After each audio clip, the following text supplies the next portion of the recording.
Welcome everyone. My name is Nathan Ayotte, and this is video 2 where we dive more into what I presented in our introductory video about having a foundation of philosophy to improve your chances of success with option contracts.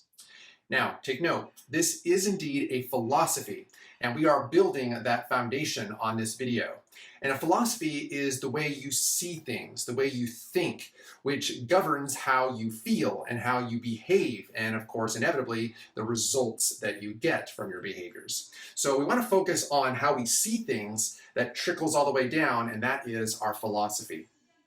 Now, the most successful investor, Warren Buffett, he's known for being the most successful investor of all time because of the average annual compound rate of return he's been able to achieve for such a long time. And that's been about 19 to 20% over the course of about 65 years. Now, that didn't happen by accident. That is the result of a philosophy that he has learned over the course of many mentors, training, and experience. Now, the most notable mentor that Warren Buffett had was a man by the name of Benjamin Graham. Benjamin Graham lived between 1894 and 1976 and is considered the father of value investing. He primarily focuses on company fundamentals, which is the financials of the business, its prospects, and a number of other little elements. And his strategy was unique in that he would buy companies or stocks in businesses about 20 to 30% below their intrinsic value. And then he would turn around and sell them whenever they achieved about 20 to 30% above intrinsic value. And that's how he would make his gains. Now, a very important truth that Benjamin Graham had taught in his investment philosophy was this. Take note. He said, investing is most intelligent when it is most businesslike. Let me repeat that because it's critical. Investing is most intelligent when it is most businesslike. Now, that statement is very broad and very deep. And it is a unique statement in that it places emphasis on our own business acumen, our own business experience and success. And the more in tune with using business acumen and business perspectives, the greater level of intelligence we're actually utilizing on this subject we call investing. This causes us, though, to think from a business perspective. And that means that we're going to dive into a company's or an investment's financial statements, which is made up of the income and expense statement, the assets and liability statement, often or better known as the balance sheet, as well as the cash flow statement. There are only 3 statements that make up the financial statement. Understanding a business's taxes and what tax obligations that a business has from year to year. Again, this is causing us to look at an investment from a business-like perspective. Intrinsic value, this is the true worth of a company or the investment. The goals, the prospects, what to buy and at what price, all of these things factor in. Now you may ask, Nathan, why is this important to be looking at these things if I'm wanting to invest in option contracts? Take note, option contracts are financial derivatives. Okay, let me repeat that. They are financial derivatives, which means that the option contract values are derived from the underlying asset. And in most cases, when we're buying or selling option contracts, they're based on common stocks, which is why we use the term stock options. Now, if you want to understand how the option contracts behaves, the value of these contracts, then we must understand what they're actually derived upon, and that again is the stocks, or maybe ETFs, which are exchange traded funds, if you're trading an option contract on something such as that. Okay, what exactly do we look for then when we're looking at a company or an investment from a business-like perspective? Well, there are a number of components, and I'm going to name them out here and talk a little bit about them. And then we are going to explore these actually in greater detail in a second part of this video. The first one is consistent earnings per share, or EPS for short. You want consistent earnings for the last 10 years at least. This is indicating that the company is actually growing its profits from year to year to year. That's very important. Next, you want a strong earnings per share growth rate for the last 10 years. We'll talk a little bit more about what a strong growth rate is, but you want to actually calculate what growth rate that the earnings per share for the last 5 years, the last 10 years actually are. The next component is the IRR. This stands for the internal rate of return. It's very simple to calculate. It's simply the earnings per share, either this year, you may want to use last year's earnings per share, and simply divide it by the current share price. It simply gives a ratio or percentage, if you want to use that, for how much of the earnings of the business is actually made up of the actual current share price. Next is the ROE, or the return on equity. This is an important figure. This indicates the actual net earnings divided by the shareholder equity in the business. Now, next is the shareholder equity. The shareholder equity is simply the total assets minus the total liabilities of the business. This, in essence, is the net worth of the company. Then you have the shares outstanding, which is simply the total number of shares in circulation amongst traders, investors, business executives, whoever owns those shares in combined is the total shares outstanding. Then you have the book value. The book value is really easy to calculate. It's simply the shareholder equity divided by the total outstanding shares. So it simply gives the net worth of the business on a per share basis. Then you have the net profit. You want to be seeing what the total actual net profit of the business is. This is different from the earnings per share because the net profit divided by the outstanding share count is the earnings per share. The net profit is just simply actually looking at the raw amount of earnings that the business is making from year to year to year. Next, we have the annual dividends and the dividend yield. The dividend yield is simply the annual dividends on a per share basis divided by the share price on an earnings per share basis. That is your dividend yield. Next is retained earnings. Your retained earnings is your earnings per share minus the dividends that are paid out to shareholders. That is the actual retained earnings that the business gets to keep for future investment, paying down debt, or for other business operations that it so chooses. Then we have the PE ratio. This is probably the most popular ratio used in security or company analysis. It simply stands for the price to earning ratio. It's simply the price of the business, which is the share price, divided by its earnings per share, which is, you might want to look at what the projected earnings per share is for this year, or you might want to look at last year. That will give you the PE ratio. Then actually looking at the share price, then the total return. The total return is simply comprised of two components. Your total return is actually your compounded return. It's your return on investment, your ROI. But that's comprised of two components when you're holding a common stock. One, that's the actual appreciation value of the company. And then you have the dividends that are paid out by the business that you're receiving as a shareholder. Both of those gains combined make up your total return. Then you have the intrinsic value. Now, this is an important figure, but probably the most confused and the most unknown and least understood. But I'm going to define it with you here right now. The intrinsic value is defined by the present worth of all of the company's earnings in the future, all discounted back to present day at some discount rate.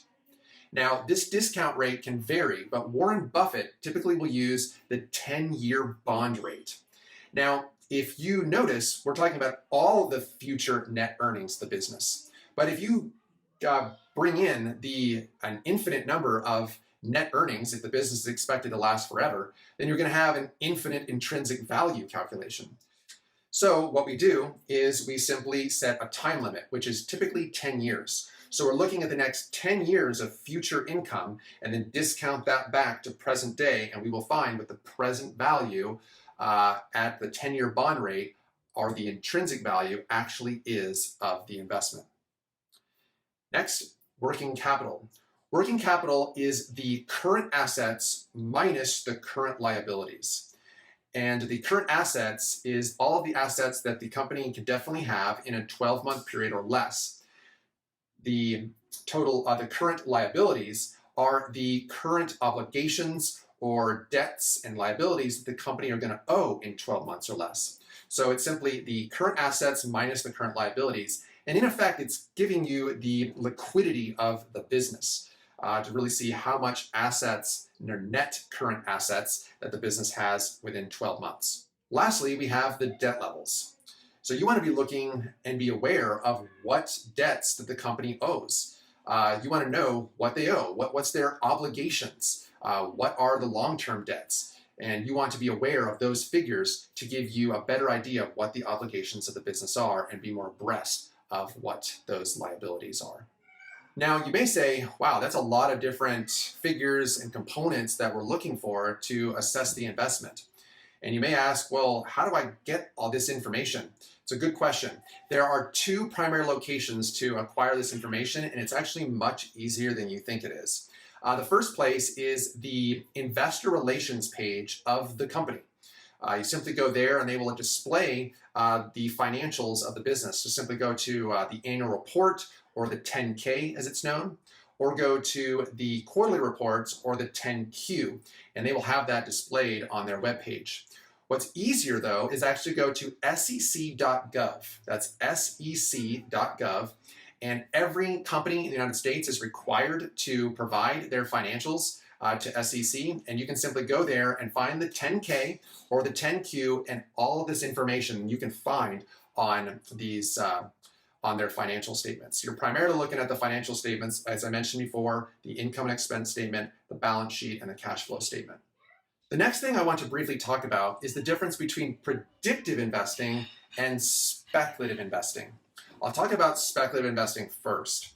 Speculation is akin to gambling. Gambling, if you've ever been to Las Vegas, is met with certain loss.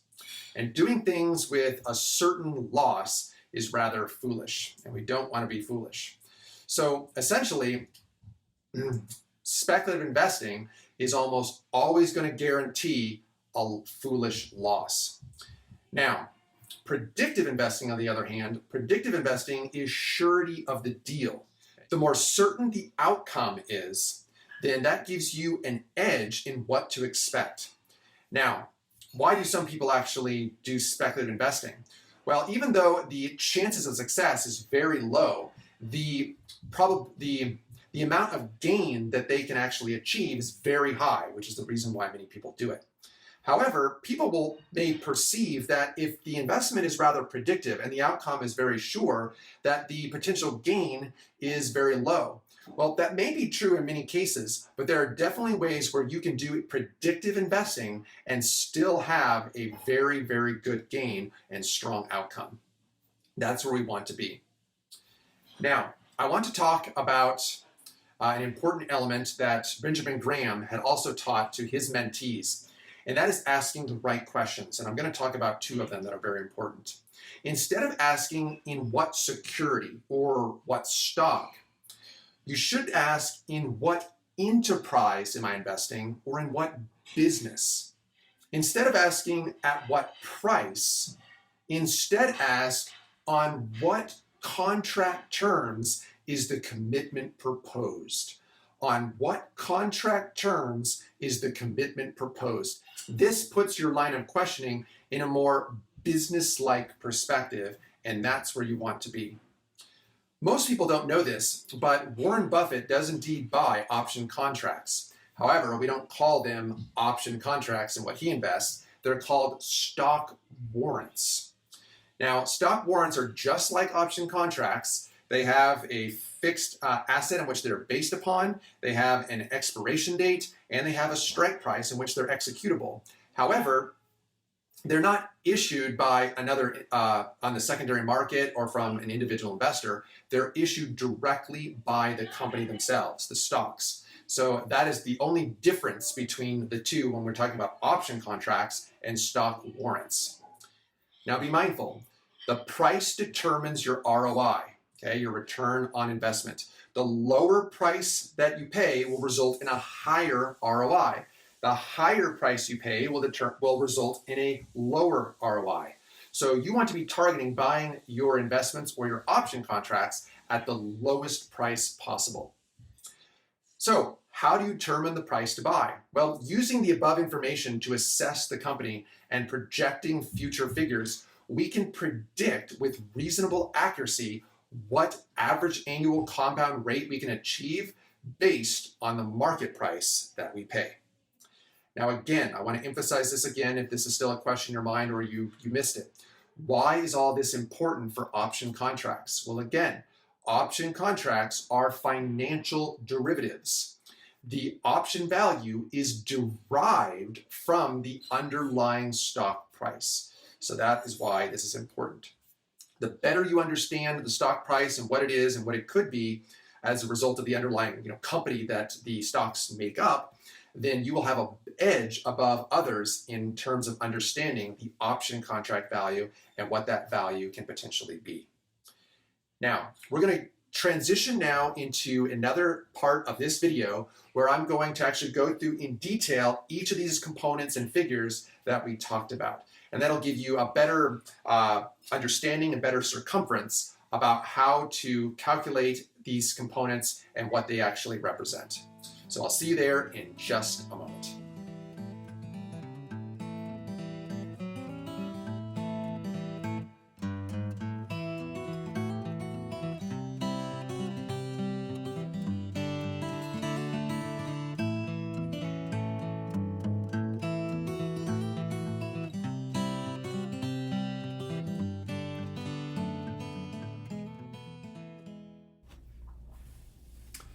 Hello everyone, Nathan here. What you are seeing is the Buffettology Investment Tool. It is an Excel-based company valuation and security analysis tool that I have built and have been using for just under 5 years. The tool is designed around the principle, investing is most intelligent when it is most businesslike, as I presented before from Benjamin Graham. In addition, and I have not mentioned this yet, but a fabulous resource is Mary Buffett's book, Buffettology. Mary Buffett is the ex-daughter-in-law to Warren Buffett, who married his youngest son, Peter, but was divorced in 1993.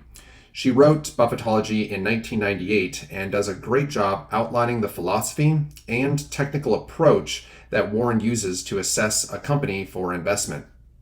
Reading the book is highly recommended.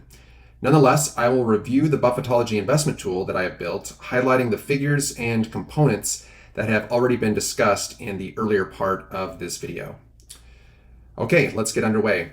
You can see here I've chosen a company, Microsoft, which we'll be doing this review and assessment on. Microsoft, if you don't already know, is a very strong financial company. It's a very powerful business. Does very well, and it's for the most part, a good business and investment to review when looking at all of these different figures and components.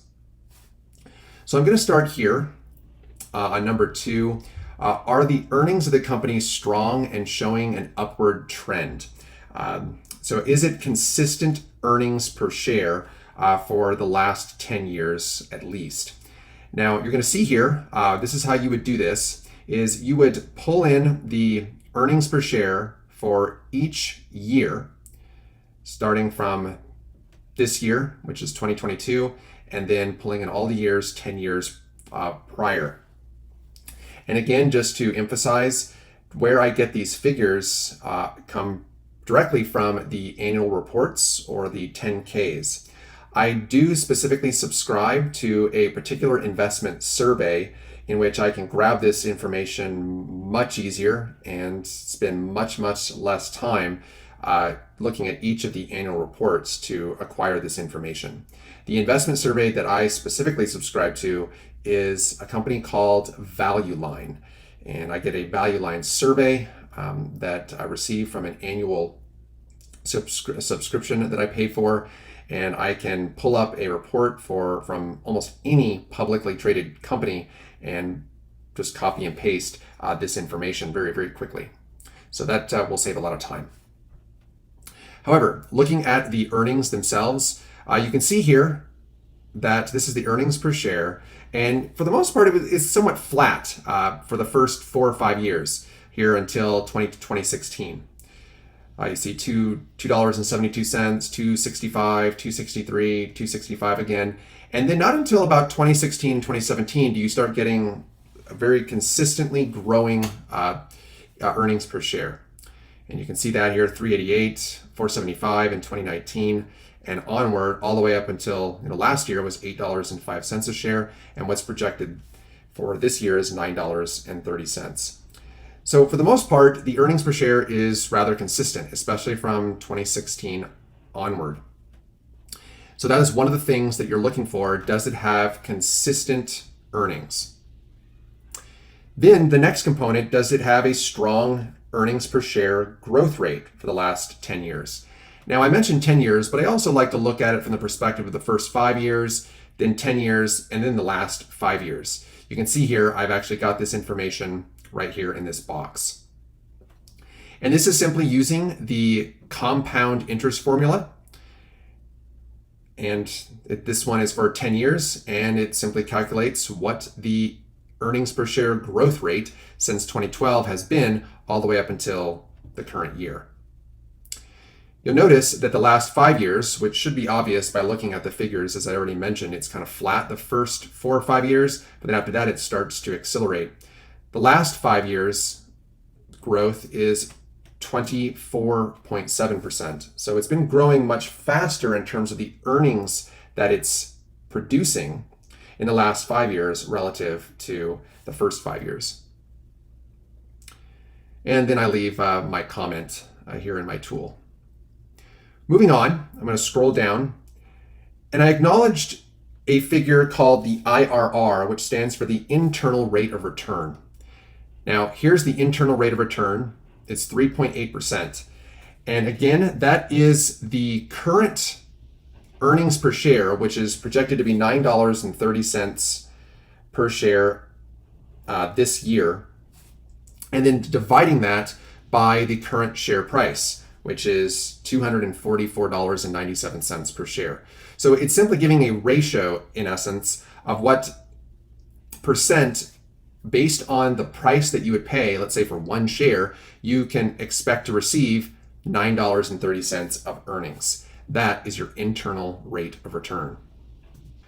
I like to compare that to the 10-year US Treasury bond rate, as you can see right here. Right now, the 10-year bond is going for 3.3%, and that is a nearly a riskless investment, so that I can be nearly guaranteed that I'm going to receive 3.3% of interest each and every year if I were to invest in the 10-year US Treasury bond.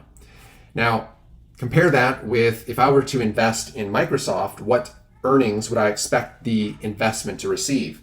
And that is the IRR, which is 3.8%. So it's slightly more than the 10-year bond. That is important to see. If it was less than that, I would frown on the cost of the investment. Not to say that Microsoft isn't producing enough earnings. It's producing an astounding earnings. It's just the price you're paying for those earnings is rather high. And the lower the price you pay, the greater the return on investment. Okay, moving on, scrolling down here. Here is the ROE. This is the return on equity. This is simply the net income for the year of the company divided by its shareholder equity for that same year. And this is the percentages for each of the years that Microsoft has been in business. Now, these ROEs are very big, indicating that Microsoft produces a tremendous amount of profits based on the shareholder equity that the company possesses. I will mention that a very good ROE is 18%, and anything above that is rather astounding, and anything less than that, if you go down to, let's say, 12%, that's probably average. Anything less than 12%, I probably wouldn't invest in the company. So that will give you some measures there of what to expect when it comes to the return on equity. You'll see here I have the 10-year averages, the first 5 years and the last 5 years. I'm more closely akin to looking at the 10-year average, which is 34%. Again, if that number is 18% or above, great. If it's less than 18%, it's fine. But once you start getting below 12%, that is not fine. Okay, now I'm going to scroll down here and we're going to look at the shareholder equity. You can see that here in this column.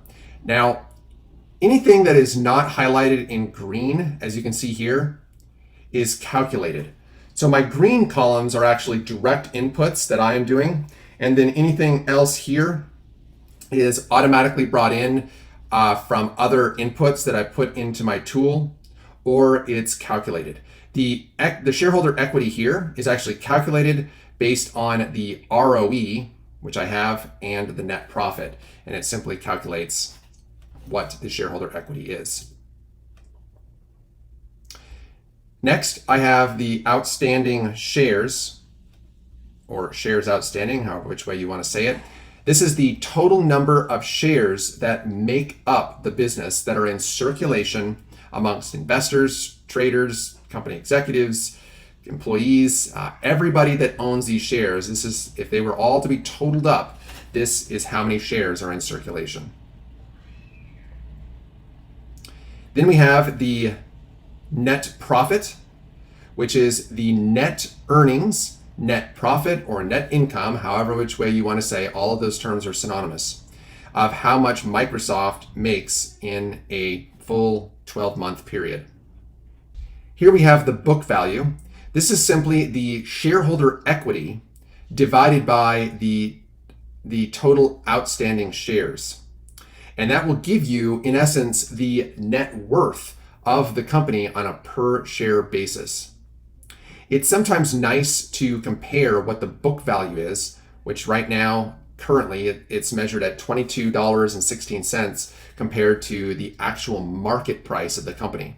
So it's saying here there's $22 of net assets that Microsoft owns, and yet those same assets are selling for more than 10 times their actual value. That's just indicating that Microsoft is highly valued. Maybe you could say highly overvalued. You may ask, why is it so much more valued than the actual assets that make up the company? And there's a whole myriad of different things in there based on the actual amount of earnings that the company generates, its future prospects, how well is it going to perform in the future. A lot of these types of things factor in. Then we've already gone through the earnings per share. This is simply brought in from the earnings per share above. But what we have here are the retained earnings. And as I said before, the retained earnings are simply the earnings per share minus the dividends per share. So let's say, for example, this year, in 2021, last year, the earnings per share was $8.05, but it paid out $2.24 in dividends. So as a result, we have $5.81 in retained earnings that the company Microsoft can utilize for its business operations. Then, of course, we have the actual dividends. You can see here the dividends that were paid out to shareholders year by year by year. And then here's actually the dividend yield. The dividend yield is simply the dividend per share divided by the share price. Now, these prices here are just the average share price for the year. When the actual dividend was paid out, you would see what dividend it was paid, and then you would compare that with the market share price at that point in time, and that would be considered your dividend yield. So next, we have the price to earning ratio, or the PE ratio for short. This is a very popular figure amongst analysts and investors, and it simply represents the ratio between the current price and the earnings per share for that same year. And that gives you the multiple of how expensive the price is relative to the actual earnings for the stock or the company. If you see here, this is actually rather interesting for Microsoft because every single year the PE ratio actually goes up. This is very unusual for most companies. Typically the PE ratio is pretty constant. However, you rarely will see a company in which it has an increasing PE ratio year after year after year. And as we can see, these more latter years, like 2019, 2021, the PE ratio is really large. Anything above 25 is a pretty hefty PE ratio. Anything at 40 and above is typically an alarming price, meaning that it is too expensive relative to its earnings that it generates. Okay, and then I have here the average stock price for each of the years. And you can see, of course, how the share price has gone up. If you were to look at a stock chart, you'll see the same representation, but from a graphical point of view on a chart. Okay, now, as I scroll down a little bit here, you're going to see these figures that I have highlighted in green. These are my own selected projected figures based on the data of the past. So I have a selected projected growth rate for the net profit, for the book value, for the earnings per share, for the retained earnings, as well as dividends and the PE ratio, which I assume to be relatively constant through the process of time. And then from those selected projected figures that I derive based on what we see here in the past, it allows me to project what I could expect to see in future years, starting, of course, in 2023 and for the next 10 years all the way to 2032.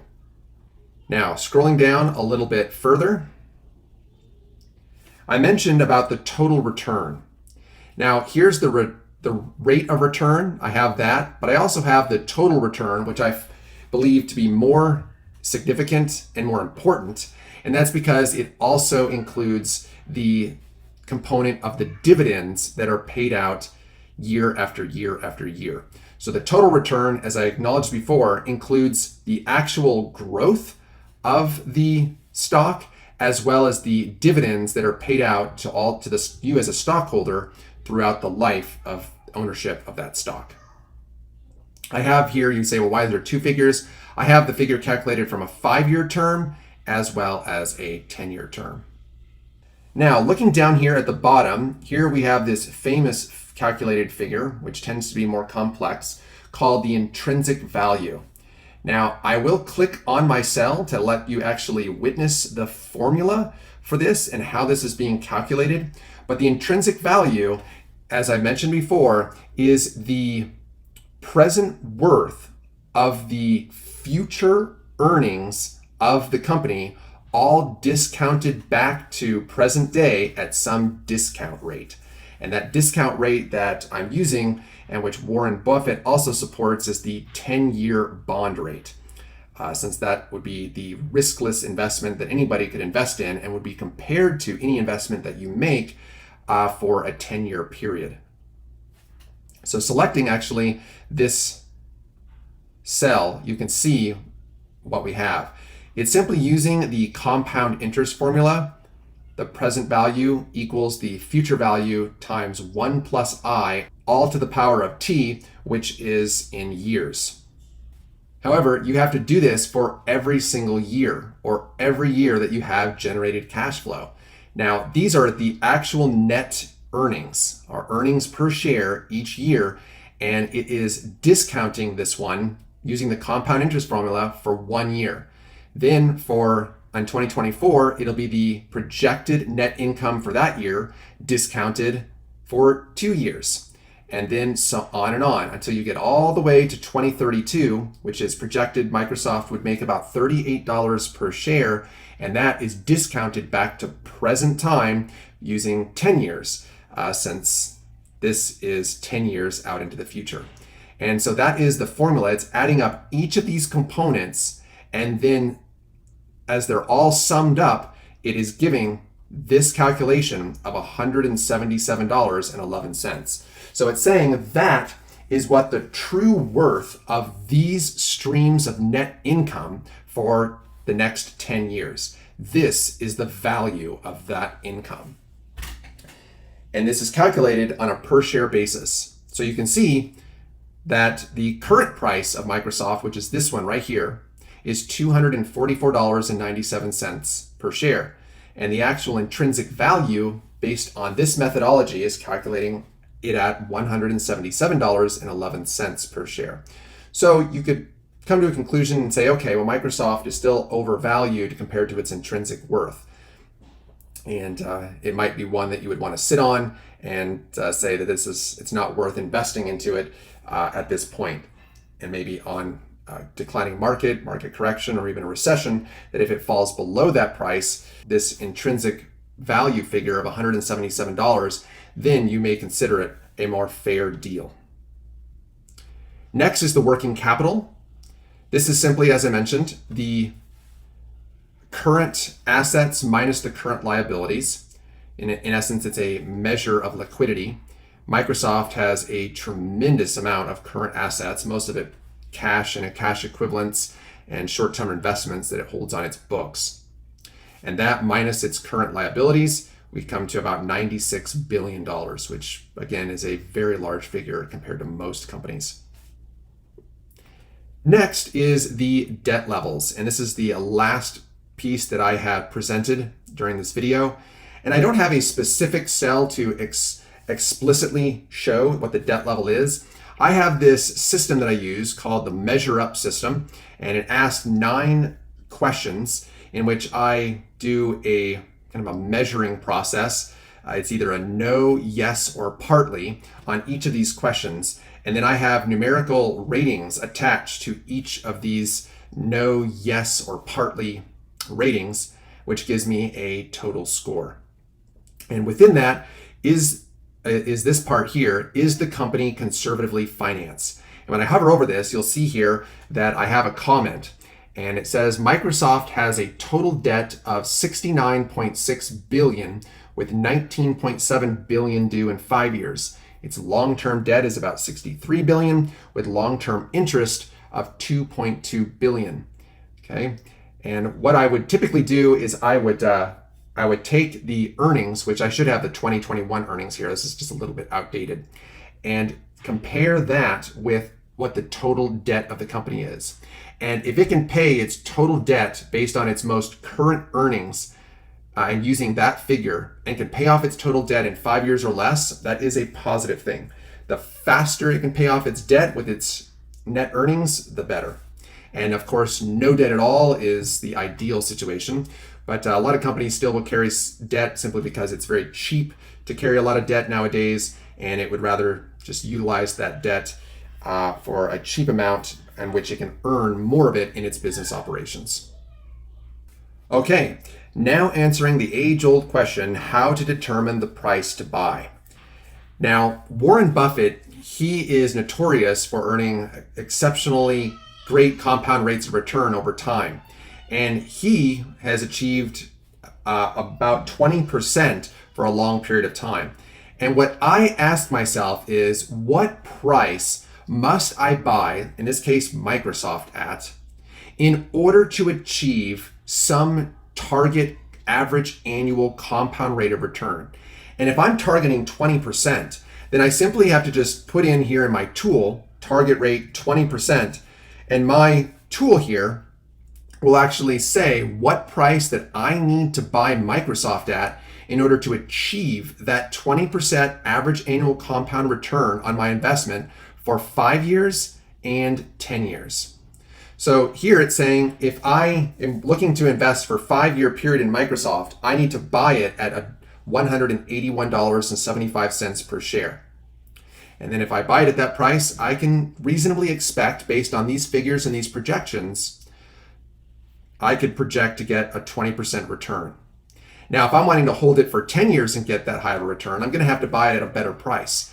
And that is, based on my tool here, it's calculating it to be $149.08. Remember that element of truth that I shared before. The price you pay determines your rate of return. So the better price that I get, or the lower price that I pay, the higher return on investment. The higher price that I pay, the lower return on investment that I'll achieve. Now you might be wondering what this PV value is down here. And what this really is the use of the compound interest formula, taking into account the projection figures that you see above here, and the dividends that are also being accounted for. Also taking the target rate that you see to the far left, which is the desired average annual compound rate of return. And the tool will calculate what price that I would need to buy Microsoft at if I was seeking that level of return for 5 years and 10 years. The calculation is as simple as that, but it makes it abundantly transparent of which market prices per share I'm to be buying Microsoft at to achieve those average annual compound returns. So again, back to that very important question that I would like to re-emphasize. Why is all this important for option contracts? Well, remember, option contracts are financial derivatives. Price of the option is derived from the underlying stock price. So now you have some critical components of information. The first is the projected EPS growth rate of my choosing, which is in this case is 15.1%, erring closer to the lengthier 10-year historical figure of 13.1%. 13.1%, if you're curious, is Microsoft's EPS growth rate for the last 10 years since 2012. The second is the projected PE ratio, which in this case is 23.2. You can see Microsoft's 5-year and 10-year historical PE ratio averages too. The projected EPS growth rate largely determined the intrinsic value, while both the projected EPS growth rate and projected PE ratio largely determine the present value. Since the calculated intrinsic value is the approximate fair value of the stock price, and Microsoft rarely sells for less than its intrinsic value, this would be a price estimate you could expect to be the lower floor of Microsoft's stock. On the other hand, the present value is the calculated share price one must purchase to achieve the target rate I already acknowledged. Setting this target rate to at least 15% is standard, but at the very least, you should set it no lower than your projected EPS growth rate. Again, this target rate is the average annual compound rate of return you seek to achieve, and the present value is the price you must pay to achieve that target rate. Upon setting the target rate and seeing the present value, you now know what price would be a great price to buy option call contracts and or at what strike price to sell cash secured equity puts for income, since assignment at your calculated present value price should not give you fear. This process will give you an edge in option contracts that few understand, let alone practice. Well, with that concludes our summary of the components and the figures that we look at in regards to a company and investment. This is not a complete list. You can see here in my tool, there are other things that I do look at, but for the most part, if you're going to get 80-90% of it, and these figures are all easily accessible in the company's financials that you can find on their website or sec.gov, that will give you certainly an edge over others when it comes to the use of this information on what prices and how to set your terms in your option contracts. So with that said, hope you learned a lot out of this video.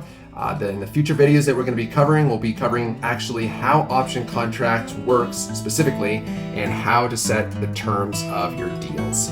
All the best to you. Have an awesome day.